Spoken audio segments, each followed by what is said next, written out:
नमस्कार। यदि आपको मेरी आवाज़ सुनाई दे रही हो तो कृपया मैसेज करें। इस पर नीचे चैट बॉक्स में लिखें, am I audible to you all?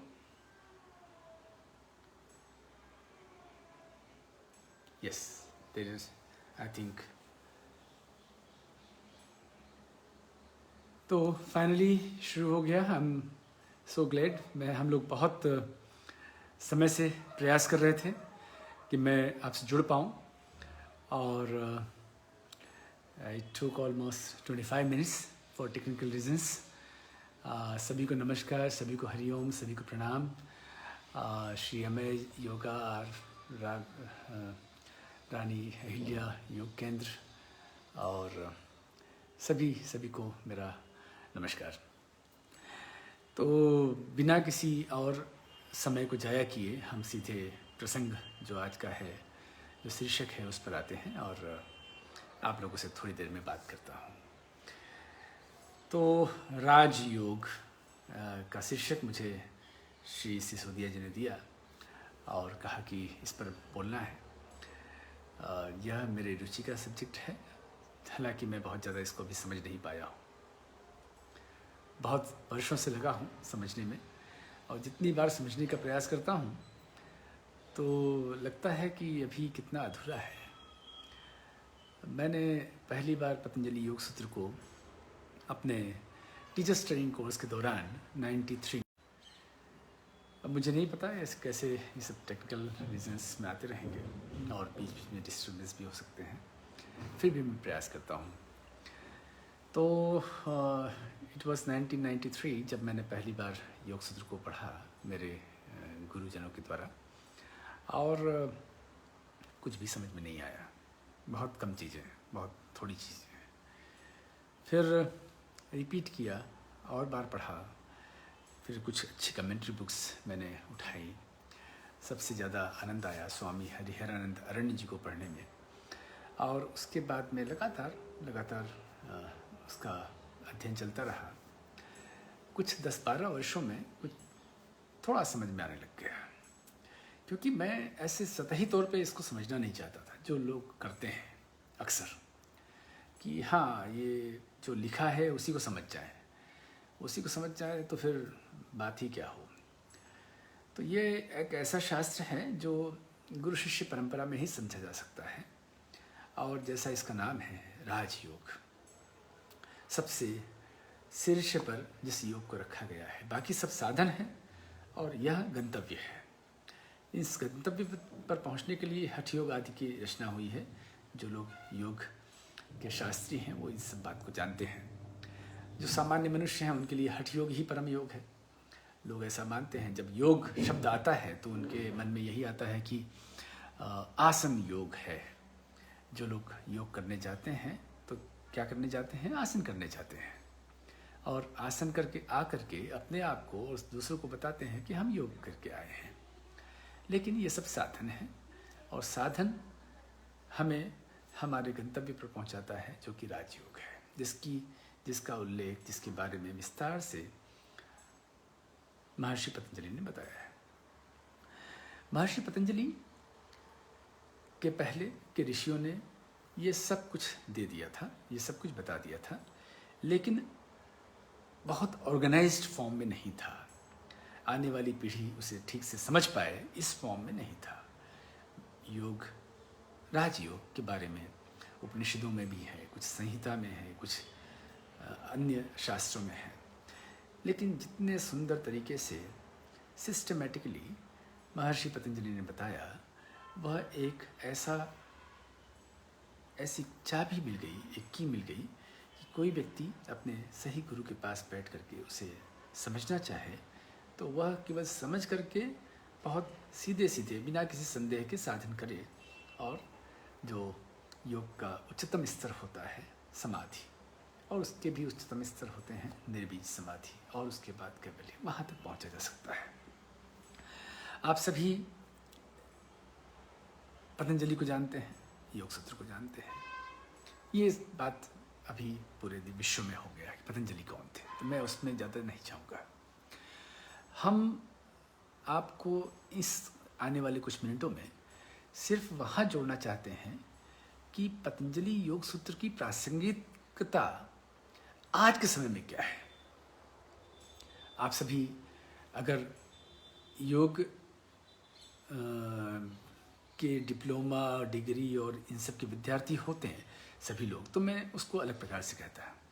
लेकिन मैं देख रहा हूँ कि आप में से बहुत लोग सामान्य जन हैं जिनको इस बात से मतलब है कि मेरा क्या, मेरे स्वास्थ्य का क्या, मैं कैसे स्वस्थ जीवन व्यतीत कर सकूं। हर व्यक्ति को आज एक ही चिंता सर्वोपरि है कि मेरा शरीर, मेरा मन, मेरा जीवन कैसे सब स्वस्थ रहे। तो उसमें पतंजलि योग सूत्र की क्या कोई प्रासंगिकता हो सकती है, या सिर्फ पतंजलि योग सूत्र केवल उन्हीं के लिए हैं जो योग में एमए करना चाहते हैं, योग शिक्षक बनना चाहते हैं? नहीं, जन जन के लिए पतंजलि योग सूत्र की प्रासंगिकता है, क्योंकि यह केवल शास्त्र नहीं है। गीता पुराण जैसा नहीं है कि आप इसे पाठ करें या समझें, रामायण पढ़ें उससे आपको पुण्य मिलेगा, ऐसा नहीं है। यह सीधे सीधे हमारे मन का विज्ञान है, हमारी पूरी चेतना का विज्ञान है, जिससे समझ करके हम अपना जीवन वाकई में सुखमय बना सकते हैं। हम अपने शरीर में से व्याधियों को मुक्त कर सकते हैं। अब उसमें वो सब नहीं है जो साधना हम देखते हैं, आसन नहीं है, प्राणायाम उस प्रकार की, भस्त्रिका प्राणायाम, कपालभाति क्रिया आदि ये सब नहीं है। लेकिन जो है वह इन सब से भी ज़्यादा ऊपर है। मैं समझाने का प्रयास करता हूँ कि योग सूत्र की शुरुआत होती है परिभाषा से। क्या है योग सूत्र? पहले तो बता देते हैं कि अथ योगानुशासनम, यानी कि अब योग अनुशासित भाव में प्रस्तुत किया जा रहा है। योग पहले भी था, लेकिन अब क्या है? अब थोड़ा हम अनुशासित भाव में, सिस्टमेटिक, ऑर्गेनाइज्ड फॉर्म में हम यहाँ प्रस्तुत कर रहे हैं। एक एक सूत्र अगले सूत्र से जुड़ी हुई है, अगला सूत्र पिछले सूत्र से जुड़ा हुआ है। दूसरा सूत्र आता है योग चित्त वृत्ति निरोध। चित्त की वृत्तियों का निरोध योग है। बहुत विस्तार से महर्षि पतंजलि बताते हैं वृत्तियाँ क्या होती हैं, कर लिया निरोध तो क्या होता है, और उसके बाद में कैसे इसकी साधना की जानी चाहिए। 4 चैप्टर में से पहले चैप्टर में यही आता है कि क्या है योग, योग की अवस्थाएं क्या क्या होती हैं, योग करने के बाद में क्या होता है। समाधि होती है। समाधि कौन कौन सी होती है? ये समाधि होती है। बताते हैं पहले ही चैप्टर में कि संप्रज्ञात समाधि, फिर उसके बाद असंप्रज्ञात समाधि, सवितर्क समाधि, निर्वितर्क समाधि, सविचार, निर्विचार, आनंद अनुगमात समाधि और अस्मितानुगत समाधि। इतने प्रकार की समाधि के बाद में आता है सबीज और निर्बीज समाधि। ये सब का उल्लेख कर देते हैं, और इसको जो उच्च स्तर के व्यक्ति हैं वो अभ्यास और वैराग्य से इसको पाते हैं, इसको इस तक पहुंचते हैं।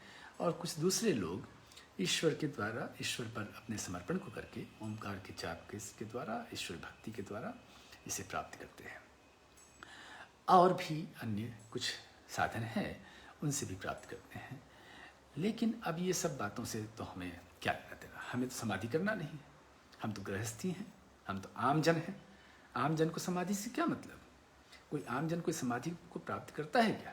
हम तो नौकरी करते हैं, हमें तो ऑफिस जाना है, हम अपना व्यवसाय करते हैं, हमें तो व्यवसाय में रहना है।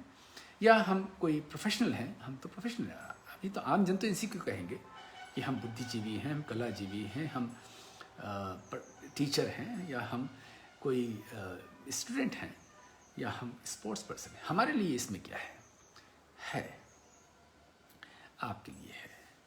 आपके लिए पहले चैप्टर में भी है, जो कि सामान्य या शास्त्रीय लोग अधिकांशतः यही बोलते हैं कि जो पहला चैप्टर है वो तो उच्च स्तर के जो योगी हैं उनके लिए है।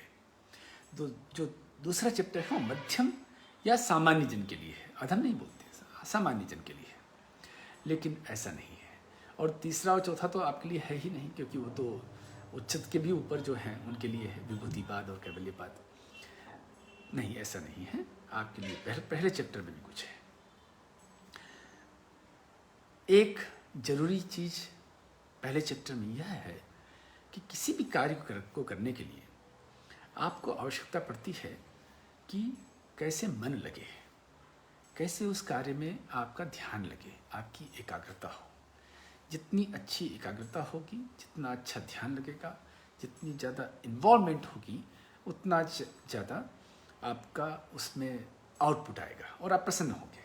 आप प्रयास करेंगे और सफलता मिलेगी, आपका कॉन्फिडेंस डेवलप होगा, आप और ज़्यादा बड़े प्रोजेक्ट लेंगे और ज़्यादा बड़े प्रयास करेंगे और निरंतर उत्तर आप आगे बढ़ते जाएंगे और एक दिन आप अपने आप को संतोषी व्यक्ति मानेंगे कि हाँ, मुझे संतोष है कि मुझे सब कुछ मिला। तो महर्षि पतंजलि ने इसमें 9 प्रकार के अंतराय बताए हैं, जो समाधि के लिए बताए हैं, लेकिन हमारे जीवन के लिए भी वो उतने ही समझने के लिए और करने के लिए है। बहुत कनेक्शन है इसका। 9 प्रकार के अंतराय मतलब विघ्न। अब कोई भी कार्य हम करने जाते हैं तो 9 प्रकार के विघ्न हमारे मार्ग में आ सकते हैं, और उसके आने से क्या होता है वह भी महर्षि पतंजलि ने बताया है। मैं वही सब बातें जो समाधि के लिए उन्होंने कहा है, मैं अभी समाधि को हटा करके सफलता पर ले आता हूँ कि हमें सफल होना है, हमें तो एक सुखी जीवन चाहिए, हमें तो ये सारे व्याधियाँ, ये जो शरीर में रोग आ रहे हैं चारों तरफ से, रात दिन समस्याएं आ रही हैं हमारे जीवन में, उससे बाहर निकलना है। तो कहाँ हमारे कौन कौन से हैं ये 9 प्रकार के? व्याधि, स्त्यान, संशय, प्रमाद, आलस्य, अविरति, भ्रांति, दर्शन, आलब्ध भूमिकत्वानि, ये सब 9 प्रकार के चित्त विक्षेपास्ते अंतराय है। 9 प्रकार के ऐसे अंतराय हैं यानी विघ्न हैं जो हमारे चित्त में विक्षेप पैदा करते हैं। पहला है व्याधि। व्याधि यानी शारीरिक रोग। यदि हमारा शरीर रोगी है, अगर हमारे शरीर में कहीं भी कोई रोग है किसी भी प्रकार से, यह मान लीजिए कि यह हमारे लिए बहुत बड़ा विघ्न है। इसके प्रति हमें निग्लिजेंस नहीं लाना है, हमें एकदम चैतन्य हो जाना है। जब रोग थोड़ा हुआ तभी चैतन्य होना है, क्योंकि ये विघ्न है हमारी हर प्रकार की सफलता में।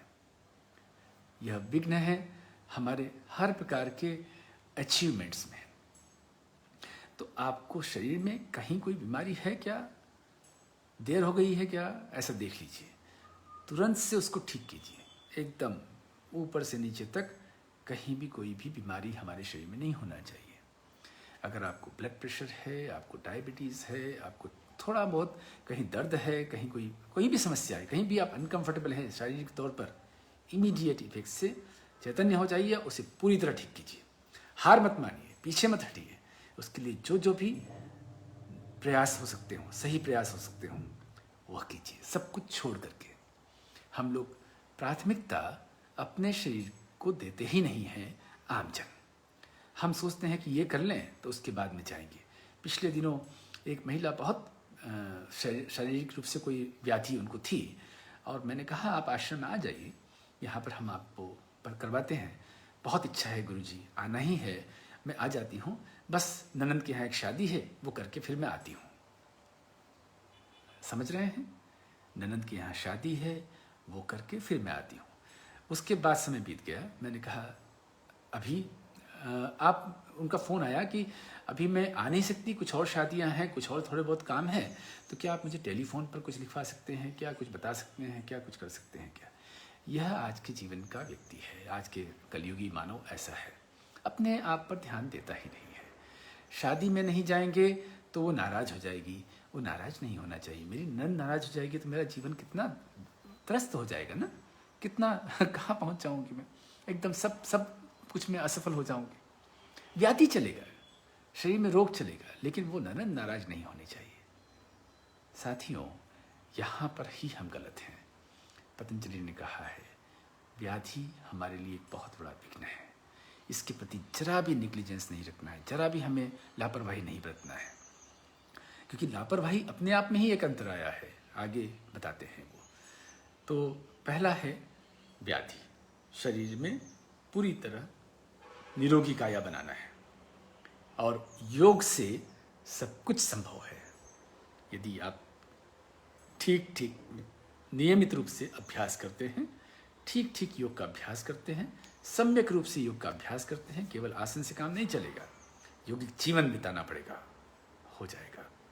फिर है स्त्यान, यानी हमारी मानसिक विलासिता, यानी हमारा मानसिक आलस्य, हमें किसी भी चीज़ में कोई उत्साह नहीं आना। फिर संशय, यानी डाउट्स रखना, हम कुछ भी करें उसमें डाउट रखना। प्रमाद, हम बहुत ज़्यादा निग्लिजेंट हो जाएं। फिर आलस्य, शारीरिक रूप से हम आलस्य हो जाए, टालते रहें, नहीं ये हम तो आराम पसंद है, हमसे योग नहीं होगा, हमसे ये दौड़ना भागना एक्सरसाइज करना वॉक करने जाना नहीं होगा, हम सब बाद में करेंगे। हाँ, तो ये हो गया आलस्य। अविरति, अविरति का मतलब है क्रेविंग्स। हम लोग बहुत ज़्यादा परेशान हैं इस बात से कि लोगों को हम कोई भी बात बोलते हैं कि ये करना है तो सब एग्री करते हैं।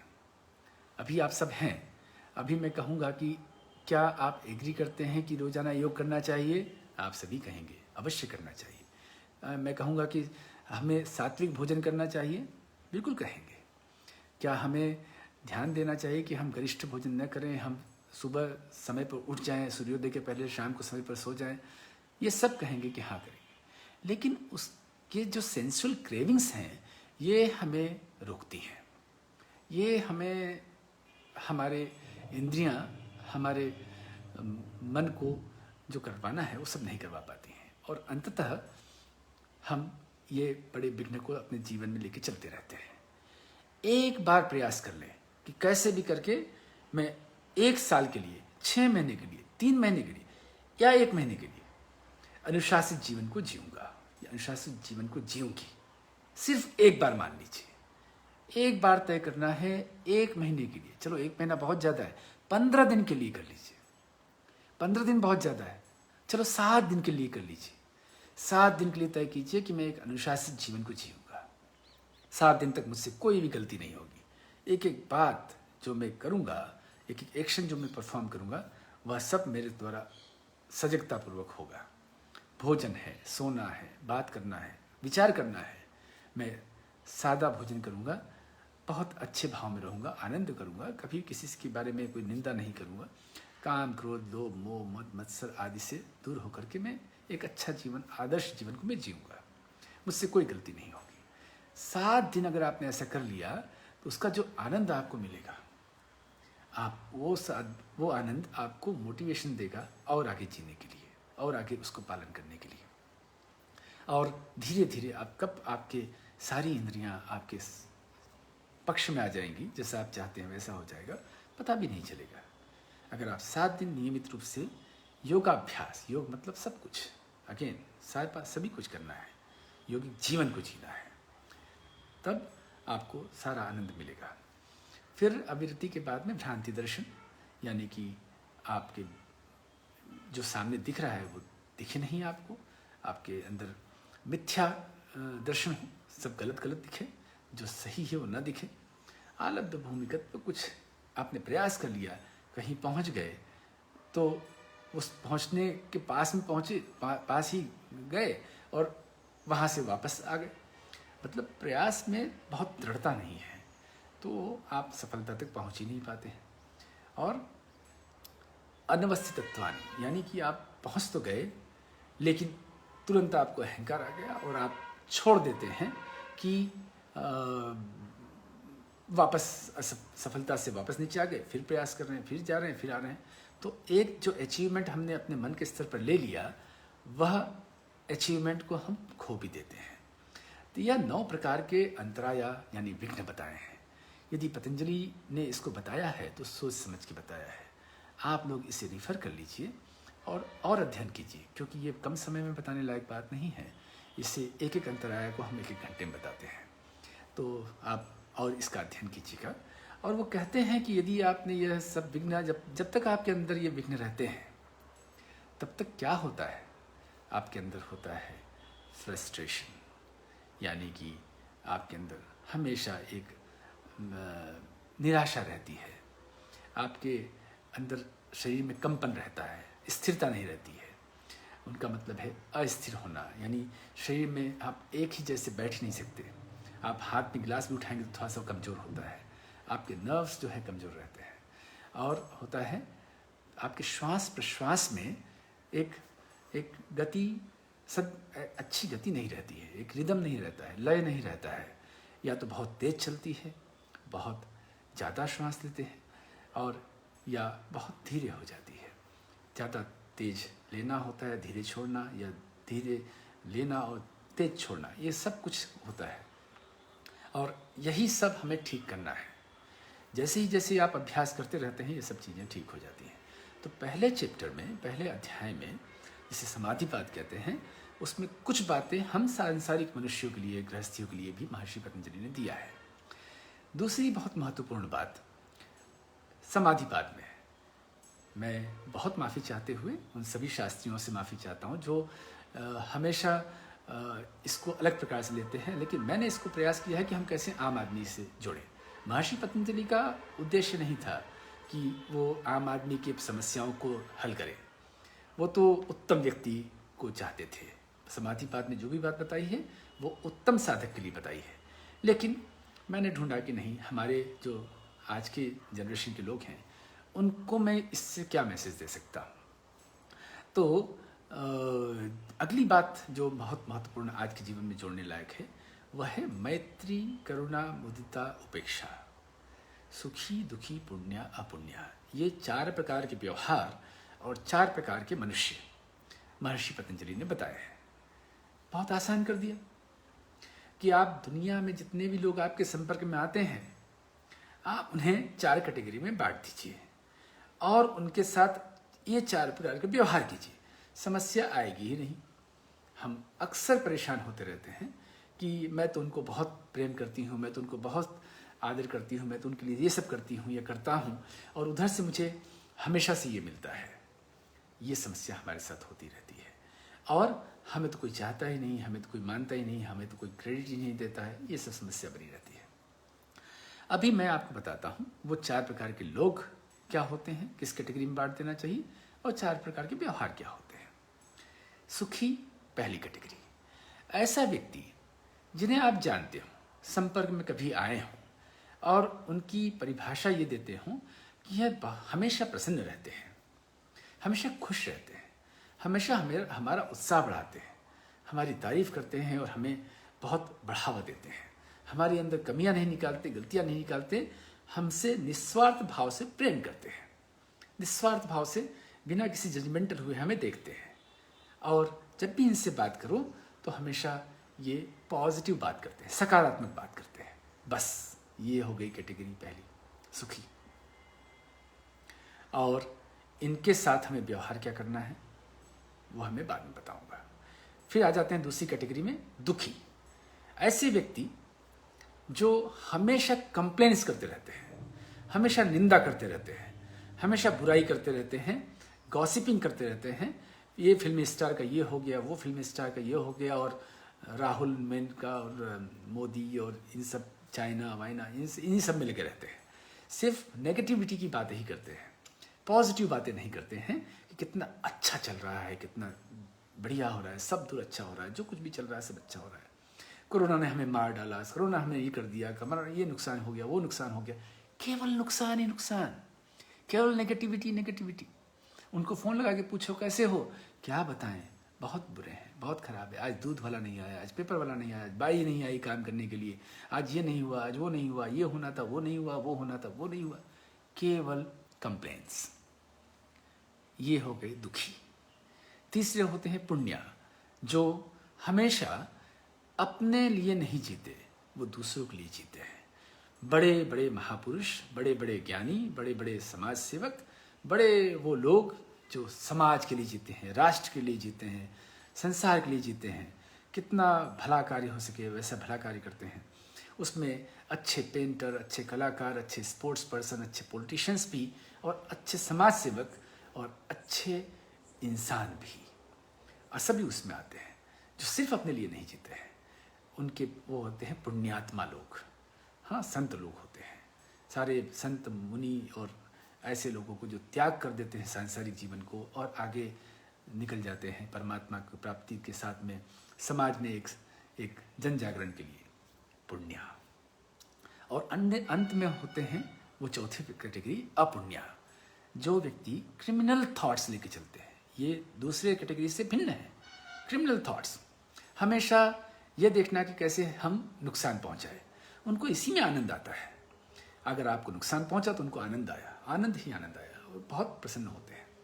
किसी का कोई धोखा दे करके या किसी को मार करके, वह व्यक्ति जो छोटी मोटी बेईमानी करता है, हाँ आपके कुछ आपने भेजा, ये 100 रुपये लीजिए और जाकर के कुछ सामान ले आइए, और वापस लेकर के आता है, हिसाब में गड़बड़ कर देता है। वहाँ उस छोटे से व्यक्ति से लेकर के उस ओसामा बिन लादेन तक, ये सभी उसी में आते हैं। कोई छोटा है, कोई बड़ा है। जो आज ये छोटा है, ये कल बड़ा भी बन सकता है। आज जो 20-50 रुपये का धोखा दे रहा है, कल 20,000, 50,000, 5 करोड़ से लेकर के आपके प्लॉट पे कब्जे से लेकर के कुछ भी धोखा दे सकता है। कहीं पर भी जो क्रिमिनल माइंडेड होते हैं, जिनके मन में क्रिमिनल विचार आते हैं, वो विचार परिपक्व होते रहते हैं। इसलिए उनकी कैटेगरी अलग बना दीजिए। तो अब ये 4 प्रकार की कैटेगरी आपने समझ ली, सुखी, दुखी, पुण्य, अपुण्य। अब इनके साथ व्यवहार क्या करना है, महर्षि पतंजलि लिख के गए हैं कि पहला जो है सुखी, उनके साथ में मित्रता, फ्रेंडलीनेस, मैत्री। आप ऐसे लोगों को ढूंढिए, डायरी में लिस्ट बनाइए, मोबाइल के अंदर नोट कर लीजिए, उनके फ़ोन बुक में उनके आगे स्टार लिखा लीजिए, उसके आगे मित्र लिख दीजिए। ऐसे लोगों को हमें एक भी पल के लिए छोड़ना नहीं है। उनसे कम्युनिकेशन हमारी कमज़ोर नहीं पड़ना चाहिए। उनसे हमारा कम्युनिकेशन इतना स्ट्रांग रहना चाहिए, लगातार संपर्क में रहना चाहिए। यदा कदा उनके लिए कुछ लेकर के जाइए, संपर्क और संबंध और अच्छा बनाइए। जैसे लोग व्यापार के लिए लाइजनिंग करते हैं ना, कि इनके लिए लाइजनिंग, ये हमें यहाँ बड़ा धंधा मिल जाएगा इसलिए उनको गिफ्ट लेके जाते हैं, यहाँ से हमें कुछ बड़ा लाभ मिल जाएगा इसलिए उनके लिए गिफ्ट लेके जाते हैं, या रिश्तेदारों में जाते हैं तो गिफ्ट लेके जाते हैं, बच्चों के पास जाते हैं गिफ्ट लेके जाते हैं, आदर मिलेगा, प्रेम मिलेगा, उसके बदले में पैसा मिलेगा, यार यह मिलेगा। नहीं, इन सब से कुछ नहीं मिलेगा। अगर आपको मिलेगा तो अच्छे मित्रों से मिलेगा, जो आपको पॉजिटिव करते हैं, जो आपको उत्साह बढ़ाए।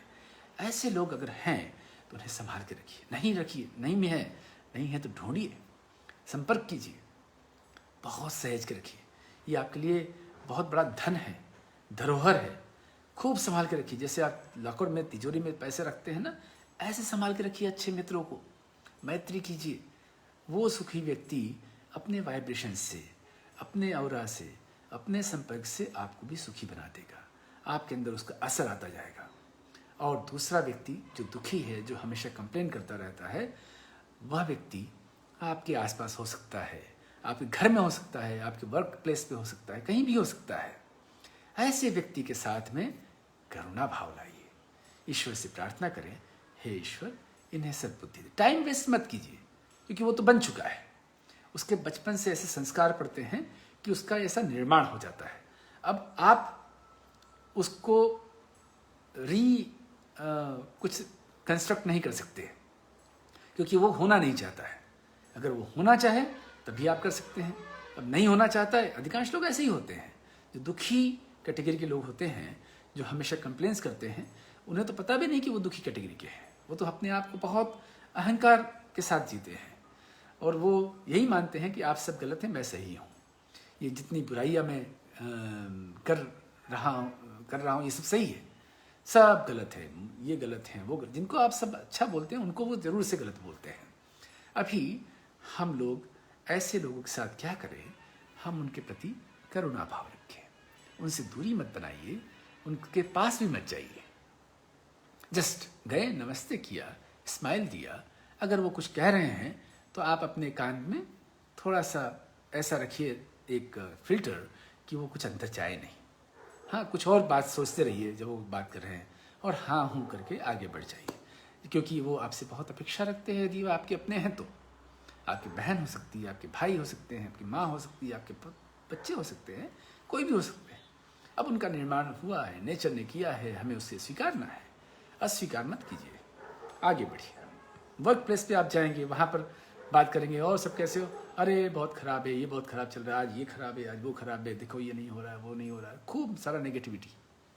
इस तरह से सुनिए, स्माइल दीजिए, और अगर आप केवल हंस देंगे, अरे देखो आप कैसे सोचते हो नेगेटिव, तो आपसे दुश्मनी ले लेंगे। ऐसा भी नहीं करना है। आपको उनको बोलना, हाँ आप सही कह रहे हैं, जरूर कुछ ना कुछ अच्छा होगा, और ऐसे करके उनकी मत से सहमत हो जाइए। हाँ, केवल उनको दिखावे के लिए। यदि वो पूछे, अच्छा मैं सही बताओ, मैं ठीक हूँ कि नहीं हूँ, तो उन्हें आप अपना मत दे सकते हैं। शायद आप सही भी हैं और शायद एक मत ये भी हो सकता है, और आगे बढ़ जाइए। तीसरे के साथ में जो कि पुण्य है, उनके साथ वो कहते हैं मुदिता। होता क्या है कि किसी को हम प्रमोशन होते हुए देखते हैं, किसी को आगे बढ़ते हुए देते हैं, तो स्वतः हमारे अंदर क्या होता है, द्वेष आता है। अब ये द्वेष को समाप्त करने के लिए हमें एक नया भाव पैदा करना पड़ेगा। वह भाव है मुदिता भाव, कि जब भी कभी हम ये देखें कि कोई व्यक्ति बहुत बड़ा अचीवमेंट लेकर आ रहा है, आपका है, आपका नहीं है, आपकी जाति का है, आपकी जाति का नहीं है, आपके शहर का है, आपके शहर का नहीं है, आपके देश का है, आपके देश का नहीं है, कोई भी है, आपको सिर्फ एक काम करना है कि आप प्रसन्न हो जाइए। यदि हो सके कुछ सपोर्ट कर दीजिए, और हो सके तो आप थोड़ा उन्हें कुछ दान कर दीजिए, और कुछ नहीं तो केवल कहीं लिख दीजिए कि बहुत अच्छा काम कर रहे हैं। तो जो अच्छा काम कर रहे हैं उन्हें बल मिलता है, उत्साह मिलता है, और वो अच्छा काम करते रहते हैं। जहाँ भी कहीं आप ऐसे व्यक्ति मिल जाएं जो अच्छा कार्य कर रहे हैं, किसी भी विषय में, किसी भी फील्ड में, आप उन्हें सपोर्ट कीजिए। ऐसा करके आप उनके साथ हो जाते हैं। और चौथे प्रकार के व्यक्ति जो अपुण्य हैं, उनके साथ क्या करना है? उनके साथ यह करना है कि आप कहीं पर भी, किसी भी रूप में, जरा भी कोई भी संपर्क नहीं रखना है। आपके फ़ोन बुक में उनका नाम नहीं होना चाहिए, आपके विचारों में उनकी यादें नहीं आना चाहिए।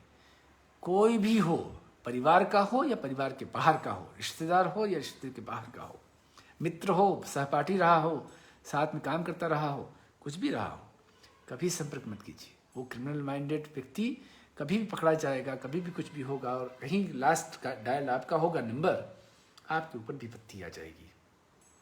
अभी हमें इन सब चीज़ों को समझ करके आइडेंटिफाई करना शुरू करना है। अगर इस मेरे व्याख्यान से कुछ छोटी चीज़ ले सकते हूँ तो ये दो बातें मैंने अभी बताई है। एक, अपने विघ्न को पहचानिए और उन विघ्न को निकालिए। दूसरा, मनुष्य को पहचानिए, अपने आसपास के लोगों को पहचानिए और कैसे उनके साथ व्यवहार करना है वह समझिए।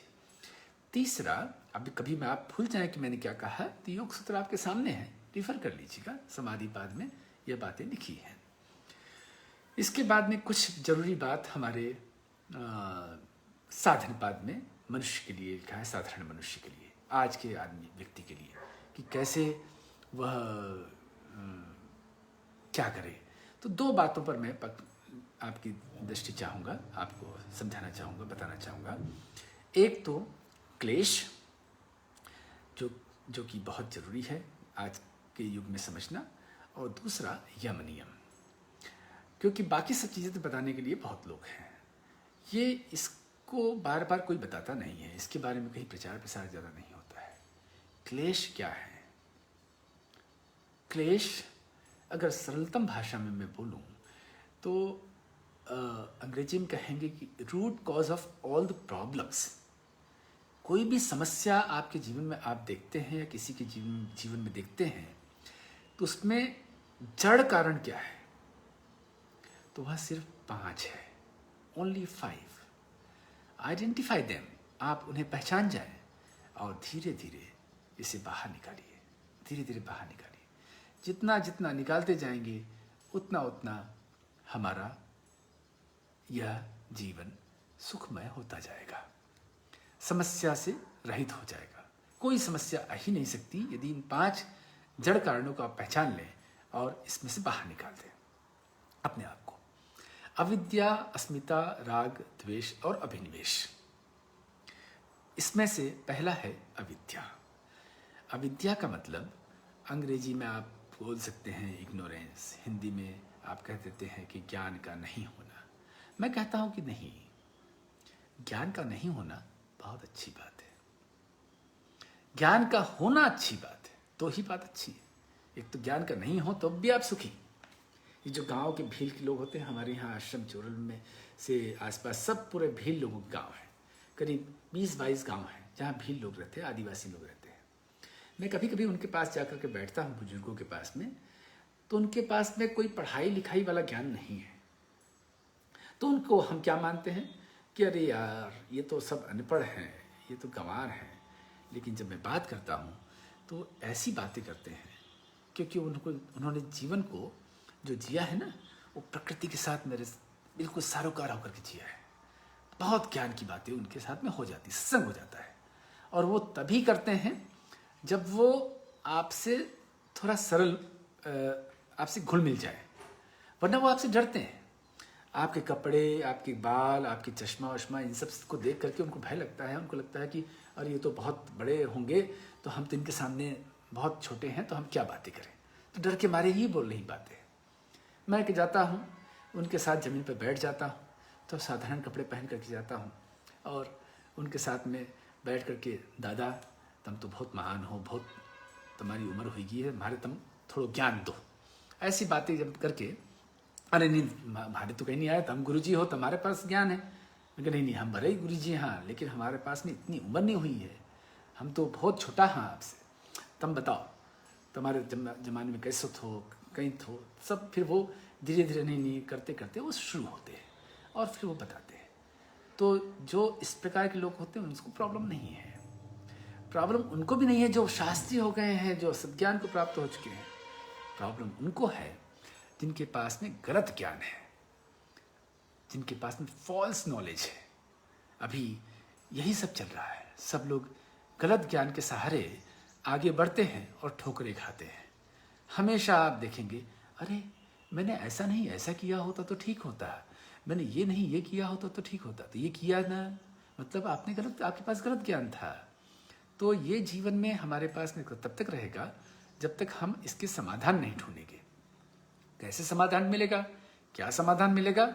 इसका समाधान 3 स पर है, 3S। वह 3S क्या है, मैं समाधान भी बता रहा हूं जो हमारे शास्त्र ही देते हैं। पहला समाधान मिलता है कि शास्त्र, सत्संग, दूसरा, तीसरा स्वाध्याय। शास्त्रों का अध्ययन करने से, शास्त्रों को लगातार पढ़ते रहने से, जो टाइम टेस्टेड स्क्रिप्चर्स हैं, जिन्हें आज से सैकड़ों हजारों साल पहले लिख दिया गया हो और किसी ने उस पर विरोध नहीं जताया हो, जैसे गीता है, भागवत है, रामायण है, महाभारत है, योग सूत्र है, वेदांत है, न्याय है, सांख्य है, ये सब ऐसे ऐसे शास्त्र, उपनिषद हैं। आप इनका अध्ययन तो कीजिए। बहुत वक्त आपके पास होता है, कोई एक पुस्तक उठा लीजिए, अध्ययन करना शुरू कीजिए। हो सके तो किसी ज्ञानी के पास चले जाएं और उनसे चर्चा करें, सत्संग करें। ऐसा करके आप अपने आप का जो मलिनता है, वैचारिक मलिनता है, वो दूर करते हैं और आपके अंदर प्रज्ञा धीरे धीरे आती रहती है। दूसरा होता है सत्संग, जिन्हें आप देख लें और मान्यता दे दें कि ये सत्ज्ञानी है, ये रियलाइज्ड सोल हैं, ये रियलाइज्ड व्यक्ति हैं, इनको साक्षात्कार हो चुका है, आत्म साक्षात्कार और ईश्वर साक्षात्कार इन्हें हो चुका है। उनके साथ उन्हें अपना गुरु बना लें, उनके पास चले जाएं, समय बिताइए, उनसे आप बात कीजिए। केवल यही मत मांगे कि बस आशीर्वाद दे दो, हमारा भला हो जाए, नहीं। उनके साथ ज्ञान चर्चा करके अपने सारे अंधकार जो इधर है उसको दूर कीजिए। और तीसरा होता है स्वाध्याय। हमेशा थोड़ा समय भीतर जाइए, ध्यान कीजिए। ध्यान तो होगा नहीं एकदम से। अभी आप आँख बंद करते हैं तो ध्यान तो होता नहीं। आप सोचते हैं कि मैं श्वास पर ध्यान दूं या किसी विचार पर ध्यान दूं, ईश्वर पर ध्यान दूं, लेकिन जैसे ही आँख बंद करते हैं कुछ विचार आते हैं। कोई बात नहीं, यह भी स्वाध्याय है आपको, लेकिन आँख बंद करके बैठना जरूरी है, क्योंकि जब आँख बंद करके बैठेंगे तो थोड़ा भीतर जाएंगे और विचार तो करेंगे कम से कम। क्या विचार आएंगे? जो भी विचार आएंगे ठीक ही आएंगे। आप उन विचारों पे जाइए और सोचिए और सोचिए और सोचिए, सोचते रहिए, आधे पौन घंटे सोचिए। धीरे धीरे आपको ऐसे ऐसे विषय मिलेंगे जो स्वतः आपको और भीतर डीप लेकर के जाएंगे और आपको कब ध्यानी बना देंगे पता नहीं चलेगा, लेकिन नियमितता होनी जरूरी है। स्वाध्याय में भी नियमितता चाहिए। और फिर ऐसा वो भाव दिन भर रखिए। जब मौका मिले थोड़ा स्वाध्याय करने लग जाइए। जहाँ मौका मिले आँख बंद कर लीजिए। विचार ही तो आएंगे, विचार क्या आएंगे यह हमारे हाथ में होता है। ऐसे करके स्वाध्याय कर ले। इसके बाद में आता है दूसरा, अस्मिता यानी अहंकार, ईगो। इसे हमें बहुत ज़्यादा महत्व नहीं देना है। हमें जितना हो सके उतना सरल बनना है। हम आई को बहुत महत्व देते हैं, मैं को बहुत महत्व देते हैं। मेरा ये, मेरा वो, मैं, मुझे कैसे तुमने ये कह दिया आदि को बहुत महत्व देते हैं। और यही हमें बहुत दूर करता है लोगों से। आप जितने सरल हो जाएंगे, जितने अहंकार शून्य हो जाएंगे, उतने आप अजात शत्रु हो जाएंगे, उतने आपके मित्र हो जाएंगे, उतने लोग आपके प्रति प्रेयर्स और शुभकामनाएं और बहुत सारे मन से उनके प्रति आपके प्रति अच्छी भावनाएं निकलेगी। जितना आप अहंकार करेंगे उतना आप लोगों से दूरी बनाते जाएंगे। दूरी मतलब सबसे दूरी। जिनका आपने खूब भला भी किया हो वह भी आपसे दूरी बनाएगा। जिनके लिए आपने बहुत कुछ कर दिया हो वह भी आपसे दूरी बनाएगा। आपकी पत्नी, आपके पति, आपके बच्चे, आपके माता पिता, आपके भाई बहन, सब लोग आपसे दूरी बनाएंगे। जिस स्तर पर आपका अहंकार होगा उस स्तर पर सभी से आपकी दूरियां होंगी। ऐसे तमाम प्रकार की समस्याएं से आप ग्रसित रहेंगे। सरल हो जाइए, हमेशा छोटे हो जाइए, एकदम सरल, एकदम सहज। हर जगह कहीं पर भी अरे मैं यहाँ कैसे, मैं तो ये सब बंद कीजिए। मैं हटा दीजिए। राग तीसरा क्लेश है, अटैचमेंट। जिस आप अनकंफर्टेबल हो जाते हैं, अपनी कोई वजह चीज़ें न मिले तो। हाँ, वस्तु से राग, परिस्थिति से राग, व्यक्तियों से राग, उन व्यक्तियों से राग जिनका कोई संबंध आपसे नहीं है, उनकी राग की वजह से आप अपने संबंधियों को त्याग देते हैं। वह बेचारी पत्नी बोलती है कि आपका जो दिन है वो मान लीजिए पब्लिक प्रॉपर्टी है, आप दूसरों के साथ जीते हैं, शाम को आप घर आ जाइए, अपने मित्रों के साथ घूमने मत जाइए। और वो पति कहता है नहीं, मित्र तो मेरे लिए बहुत इंपॉर्टेंट है, मैं तुम्हें तो समय देता रहता हूँ, उनके लिए समय।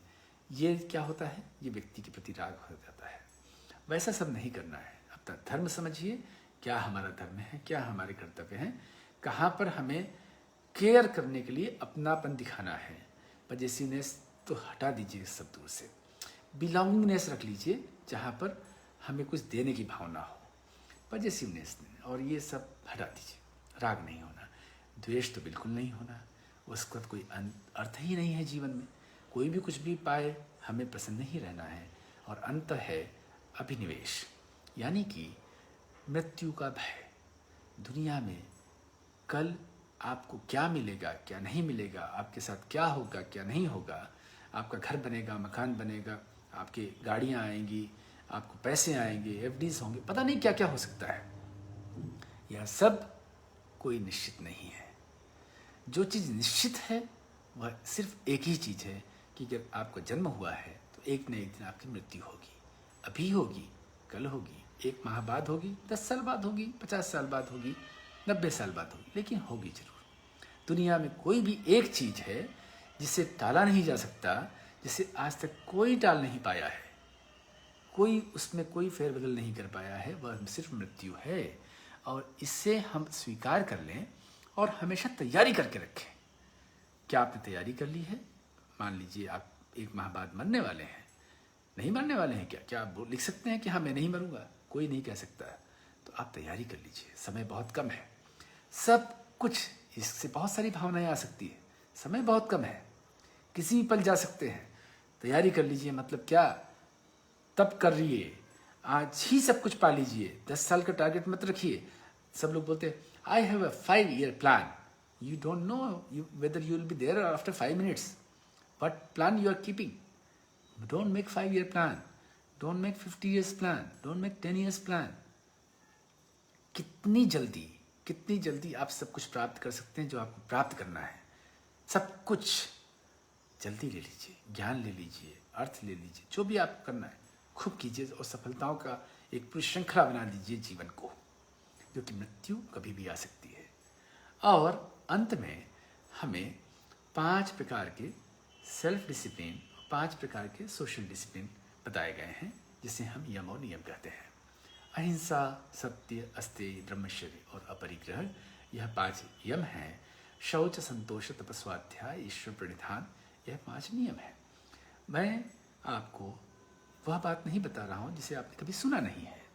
मैं सिर्फ यह कहना चाहता हूँ कि अगर आप अपने जीवन में समस्याओं से घिरे हुए हैं, दुख से घिरे हुए हैं या आशंकाओं से घिरे हुए हैं कि कभी भी हमारे ऊपर समस्या आ सकती है, आप इसे समूल नष्ट कर सकते हैं।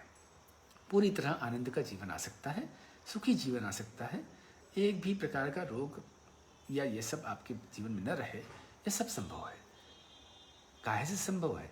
यही सब करने से। आप जैसे जैसे एक एक चीज़ करते जाएंगे, वैसे वैसे आपके अंदर खूब आनंद आता जाएगा।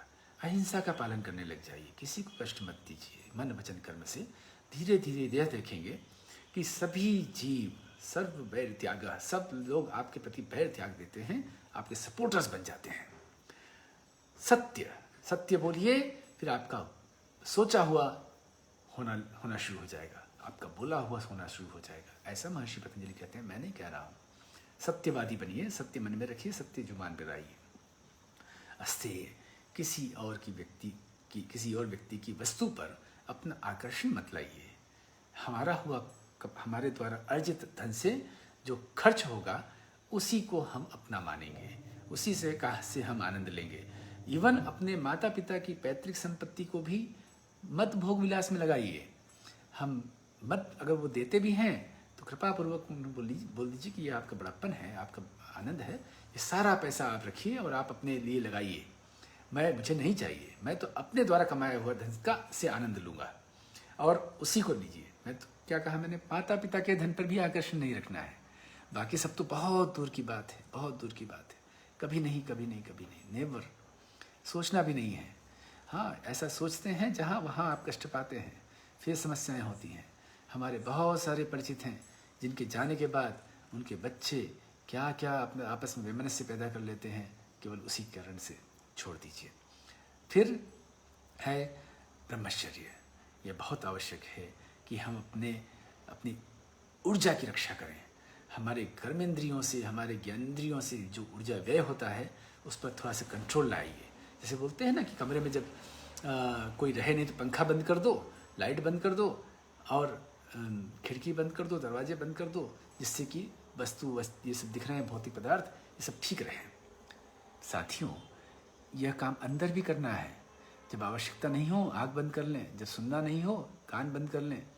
आपको बहुत ज़्यादा एसी में मत रहिए, बहुत ज़्यादा ये भौतिक वस्तुओं का उपभोग मत कीजिए, बहुत ज़्यादा लग्जूरियस लाइफ को मत जाइए।